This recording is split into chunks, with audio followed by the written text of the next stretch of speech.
Hagerstown, Maryland is called the Hub City. Some people say this is because there are a bunch of highways and train tracks that leave in every direction, like the spokes on a wheel. But I know the truth. Hagerstown is called the Hub City because it's at the center of the world's biggest mysteries. And when there's a mystery that nobody else can or will solve, that's when they call me, Detective Mr. John, of the Detective Mr. John Detective Agency.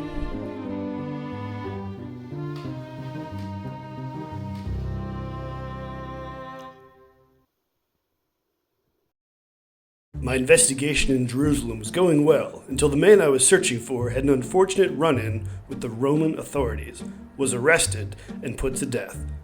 I thought my case was over and that I had failed until a kind stranger encouraged me to keep going.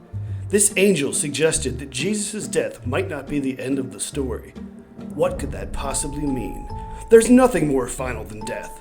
But if there's one thing that Detective Mr. John can't resist, it's a good mystery. And I'm going to see where this one goes. I was in such good spirits after meeting with that angelic stranger that I decided to solve a most mysterious mystery that has, mystified me my whole life. How to talk to girls. I started by consulting the dictionary, but it wasn't very helpful because I can't read. I practiced playing it cool. And finally, some mewing to make my jawline look immaculate.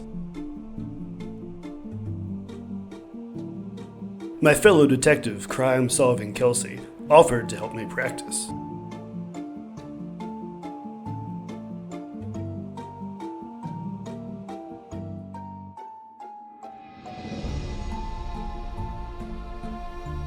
Hi. Hello.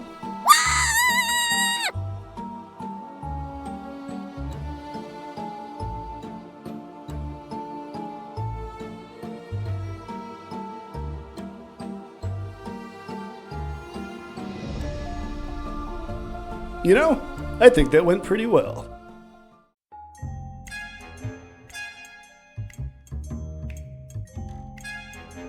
Following the angel's advice, I headed back to the tomb, but I wasn't expecting to be met by a stranger with good news.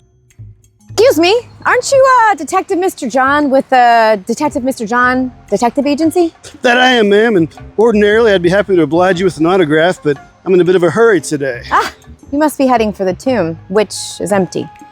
The tomb is empty. Great, gophers. Yes, I was a little worried too, but he's already gone. He's already somewhere else. The mystery's on the move. Mystery's on the move. Well, I guess I don't need to head to the tomb then. Where was he going? I think he was headed, some angel said something about Jerusalem. Yeah, Jerusalem.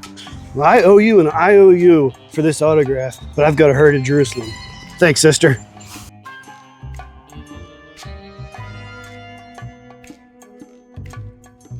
As I reached the edge of town, I heard a huge fight brewing. Obviously, I had to stop and be nosy. We know that you stole the body of Jesus and make it look like he came back to life.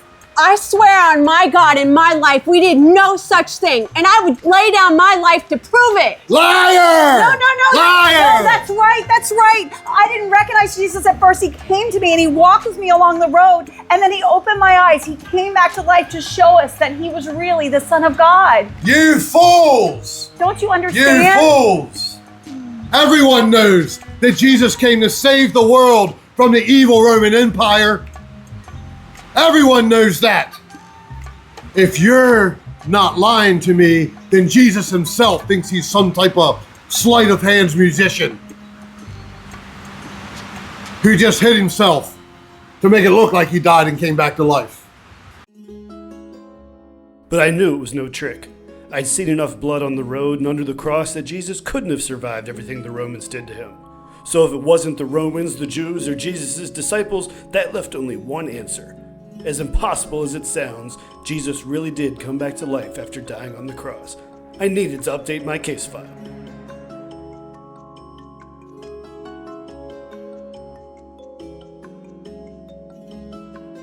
This mystery was in the final quarter. All the bases were loaded, and the goalkeeper was about to spike the ball over the net and get a hole-in-one.